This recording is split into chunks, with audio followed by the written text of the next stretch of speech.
Back again to Xylem learning. മക്കളെ, നമ്മുടെ ബയോളജിയിൽ Christmas പരീക്ഷയ്ക്ക് ഷുവർ ആയിട്ട് വരാൻ പോകുന്ന ചോദ്യങ്ങളാണ് നമ്മൾ ഇന്ന് ഡിസ്കസ് ചെയ്യാൻ പോകുന്നത്.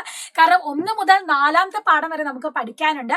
5ാമത്തെ പാഠം ഇല്ല. ഈ 3ഉം 4ഉം പാഠത്തിൽ തന്നെ നിർബന്ധമായിട്ട് പഠിച്ചിരിക്കേണ്ട ചോദ്യങ്ങളാണ് നമ്മൾ ഇന്ന് ഡിസ്കസ് ചെയ്യുന്നത്. അതിൽ തന്നെ വൈ ക്ലാസിഫിക്കേഷൻ തരംതിരിക്കുന്ന എങ്ങനെയെന്ന് പറഞ്ഞ ചാപ്റ്റർ വളരെ ഇമ്പോർട്ടന്റ് ആണ്.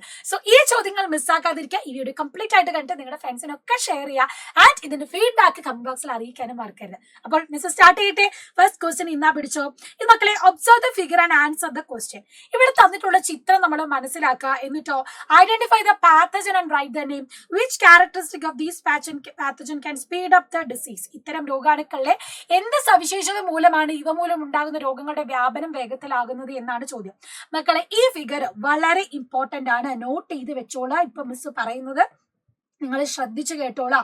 A+ ഉറപ്പിക്കാൻ നിർബന്ധമായിട്ടും വരാൻ ചാൻസ് ഉള്ള ഒരു ഇമ്പോർട്ടന്റ് ക്വസ്റ്റ്യൻ ആണ് ഇത്. അങ്ങനെയാണെങ്കിൽ ഇതാ ചോദ്യം. ഇത് ഏതാണ് പാത്തജൻ എന്നാണ് നമുക്കറിയാം. ഇത് വൈറസ് ആണ് എന്നല്ലേ.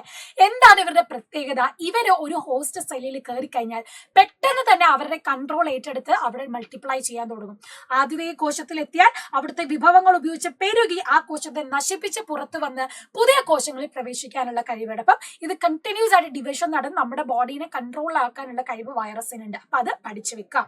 രണ്ടാമത്തേത്, right 2 main ideas that can be presented in seminar about topic role of online organisation. സ്ഥിരമായിട്ട് ആപ്ലിക്കേഷൻ ലെവൽ ചോദ്യം നിങ്ങൾ നമ്മുടെ 3ാമത്തെ chapter let's regain our field വീണ്ടെടുക്കാൻ വിളനിലങ്ങളിൽ നിന്ന് നിങ്ങൾ പഠിക്കണം. അപ്പൊ എങ്ങനെയാണ് നമുക്ക് എഴുതാൻ പറ്റുക? ഓൺലൈൻ കൂട്ടായ്മകളുടെ പങ്ക് എങ്ങനെ കാർഷിക വിപണിയിൽ ഉണ്ട് എന്നുള്ളതാണ്. അപ്പൊ ഒന്ന്, to get awareness about demand and cost of products. നമ്മൾ കൃഷിയിലൂടെ വിൽക്കുന്ന ഉൽപ്പന്നങ്ങളുടെ ഡിമാൻഡ് എത്രത്തോളം ഉണ്ട്, അതിന്റെ ആവശ്യകത എത്രത്തോളം ഉണ്ട്, വില എങ്ങനെയാണ് നിയന്ത്രിക്കുന്നത്, അതൊക്കെ എന്ത് ചെയ്യാൻ നമുക്ക് അറിയാൻ പറ്റും. രണ്ടാമത്തേതോ, they can sell product at profitable price. ഇതൊക്കെ അറിയുന്നത് കൊണ്ട് തന്നെ നല്ല വില കിട്ടുന്ന സമയത്ത് ഇത് വിൽക്കാൻ അവർക്ക് പറ്റും. Farmers get an opportunity to share their knowledge and experience among themselves. ആൾക്കാർ തമ്മിൽ കണ്ടുമുട്ടാനും അവരുടെ കാര്യങ്ങളൊക്കെ അവർക്ക് ഷെയർ ചെയ്യാനും പുതിയ അറിവും നേടാനും നിങ്ങൾക്ക് ഈ ഒരു പോസിബിലിറ്റി ഉണ്ട്. അപ്പം ഈ 2 പോയിന്റ്സും അതിൽ ഇൻക്ലൂഡ് ചെയ്യാം. Select the statement from given box are related to application of microbial fertilizers. ഇവിടെ കൃഷിയിടത്തിൽ ജീവാണുവളങ്ങൾ പ്രയോഗിക്കുന്നതുമായി ബന്ധപ്പെട്ട പ്രസ്താവനകൾ മാത്രം തിരഞ്ഞെടുക്കാനാണ്. അപ്പൊ കെമിക്കൽ പെസ്റ്റിസൈഡ്സ് യൂസ് റെഗുലർലി തെറ്റാണ്. അവിടെ രാസകീടനാശിനികളൊന്നും ആവശ്യമില്ല. അഡ്വക്കേറ്റ് ഇറിഗേഷൻ, നല്ല രീതിയിൽ ജലസേചനം ഉറപ്പുവരുത്തണം. Ensure presence of bio fertilisers, മണ്ണിൽ എന്ത് വേണം, ജൈവവള ലഭ്യത ഉറപ്പുവരുത്തണം. അപ്ലൈ കെമിക്കൽ ഫെർട്ടിലൈസേഴ്സ്, അതിന്റെ ആവശ്യമില്ല അല്ലെ. വളങ്ങളും ആവശ്യമില്ല. അപ്പൊ അത് മാത്രം എടുത്തെഴുതുക. അടുത്തത് നമ്മുടെ ടിഷ്യൂസിൽ നിന്നാണ്. 1ാം പാഠഭാഗത്തു നിന്നും ചോദ്യങ്ങൾ വരുന്നതാണ്. അപ്പൊ ഇങ്ങനെ ചോദ്യം വന്നാലും നിങ്ങൾ എഴുതാൻ പഠിക്കണം. കറക്റ്റ് ഇതിന്റെ ഓർഡർ എഴുതാനാണ്. സെൽ ടിഷ്യൂസ്, അത് നമുക്കറിയാം.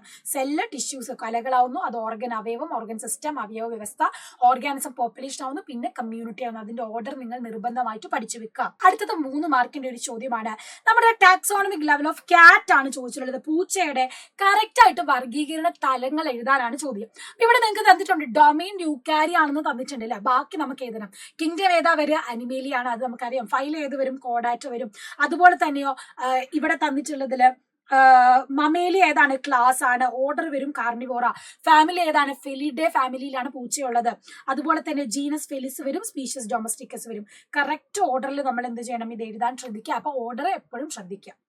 ഇനി tabulate the given information related to modern farming method ആണ്. നമുക്കറിയാം ഈ ഫീച്ചേഴ്സ് തന്നിട്ടുണ്ട്. അതിനെ കറക്റ്റ് ആയിട്ട് ടേബിളിലേക്ക് എഴുതാനാണ്. Soil covered with polythene sheet. Polythene sheet ഉപയോഗിച്ച് മണ്ണിനെ പൊതിയുന്നത് എവിടെയാ? പ്രിസിഷൻ ഫാമിങ്ങിലാണ് വരിക. അതുപോലെ തന്നെയോ suitable crop is selected, studied amount nutrient pH. നമ്മൾ ക്രോപ്പ് സെലക്ട് ചെയ്ത് കഴിഞ്ഞിട്ടോ അതിൽ കറക്റ്റ് വളരേണ്ട pH ഏതാണ്, വാട്ടർ അവൈലബിലിറ്റി സോയിലൊക്കെ ഉണ്ടോ എന്നൊക്കെ കറക്റ്റ് ചെക്ക് ചെയ്യുന്നതും പ്രിസിഷൻ ഫാമിങ്ങിലാണ്. പോളിയോസ് ഫാമിങ്ങിലോ ടെമ്പറേച്ചറും മോയ്സ്ചറും കോൺസെൻട്രേറ്റ് റെഗുലേറ്റ്, അത് ഇവിടുന്ന് കറക്റ്റ് ആയിട്ട് എന്ത് ചെയ്യുക? ഈ ടേബിളിലേക്ക് എഴുതാം. സുതാര്യമായി പോളിത്തീൻ ഷീറ്റ് ഉപയോഗിച്ച കൃഷിസ്ഥലം പൂർണ്ണമായോ ഭാഗികമായോ നമ്മൾ എന്ത് ചെയ്യുന്നു? മൂടുന്നു അല്ലെങ്കിൽ മറയ്ക്കുന്നു. അതും എവിടെ വരുന്നു? പോളി ഹൗസ് ഫാമിങ്ങിൽ വരുന്നു. അപ്പം 2ന്റെയും ഫീച്ചേഴ്സ് ഈ ഒരൊറ്റ ടേബിളിൽ നിന്ന് നിങ്ങൾക്ക് പഠിച്ചു വെക്കാം. സ്ക്രീൻഷോട്ട് എടുത്ത് വെക്കുക. വളരെ ഇമ്പോർട്ടന്റ് ആണ്. അടുത്തത് complete illustration suitably. The connective tissue, യോജകകല. ഫസ്റ്റ് ടേമിൽ നിന്ന് 3 മാർക്കിൽ ചോദ്യം വരാവുന്നതാണ്. അപ്പൊ യോജകകലയുമായി ബന്ധപ്പെട്ടാണ് ചോദ്യം. യോജകകല നമുക്കറിയാം. അസ്ഥികലയുണ്ട്, അതുപോലെ തന്നെ നാരുകല, ഫൈബ്രസ് ടിഷ്യൂ ഉണ്ട്, രക്തമുണ്ട്. ഓരോന്നിന്റെ ഫംഗ്ഷൻ എഴുതണം. അപ്പൊ protect, support and provide shape to body ഏതാ? നമ്മുടെ ബോൺ ആണ്. ഫൈബ്രസ് ടിഷ്യൂ ആണ് ഇത് ഈ ഒരു ഇതര കലകളെ ബന്ധിപ്പിക്കുന്നത്. Connect other tissues. ബ്ലഡിന്റെ ഫംഗ്ഷൻ എന്താണ്? കണ്ടക്ഷൻ ഓഫ് മെറ്റീരിയൽ, പദാർത്ഥ സംവഹനവും രോഗപ്രതിരോധവുമാണ്. അപ്പൊ വളരെ ഇമ്പോർട്ടന്റ് ആയിട്ടുള്ള ക്വസ്റ്റ്യൻസ് ആണ് നമ്മൾ ഡിസ്കസ് ചെയ്തിട്ടുള്ളത്. ചോദിച്ചിട്ടുള്ളത്. അപ്പം വളരെ ഷുവർ ആയിട്ട് തന്നെ എന്ത് ചെയ്യണം, ഈ ക്വസ്റ്റ്യൻസ് നിങ്ങൾ പഠിച്ചു വെക്കാൻ ഉറപ്പുവരുത്താം.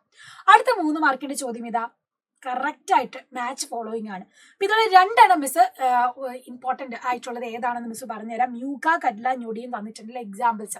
അപ്പൊ ഇത് കറക്റ്റ് ആയിട്ട് മാച്ച് ചെയ്യാനാ ചോദിച്ചില്ലേ. നമുക്കറിയാം ഏത്, ഹണീബീൻ്റെത് എപ്പി കൾച്ചർ ആണ്, സിൽക്ക് എന്ന് പറഞ്ഞാൽ സെറി കൾച്ചർ ആണെന്ന് നമുക്കറിയാം. അതുപോലെ meat pisciculture. Pisciculture എന്താണ്, മീറ്റ് മാംസത്തിന് വേണ്ടിയിട്ടാണ് നമ്മൾ എടുക്കുന്നതെന്ന് പറയാം. അപ്പൊ അതില് മ്യൂഗ നമുക്കറിയാം ഏതാണ്, സിൽക്ക് പട്ട് കൾച്ചറിന്റെ ആണ് അല്ലെ, മ്യൂഗ പട്ട് എന്ന് കേട്ടിട്ടുണ്ട്. അപ്പം കട്ല ഏതാണ്, കട്ല എന്ന് പറയുന്നത് ഏത് വരും, മീറ്റ് ഫിഷിന്റെ ആണ്. ഞൊടിയൻ ഹണി തേനിന് വേണ്ടിയിട്ടുമാണ്. നിങ്ങൾ ചെയ്യേണ്ടത് കമന്റ് ബോക്സ് കമന്റ് ചെയ്യാൻ മിസ് ഒരു ക്വസ്റ്റ്യൻ തരികയാണ്. നമ്മുടെ ഹണി പീസിലെ മറ്റ് എക്സാമ്പിളും കൂടെ പഠിക്കുന്നുണ്ട്. അതിന്റെ എക്സാമ്പിൾസ് കുറച്ചെണ്ണം എന്ത് ചെയ്യുക, കമന്റ് ബോക്സിൽ കമന്റ് ചെയ്യുക. ഇതുപോലത്തെ കൂടുതൽ ക്വസ്റ്റ്യൻസ് ആയിട്ട് മിസ് വീണ്ടും വരുന്നതാണ്. Stay tuned. ബൈ.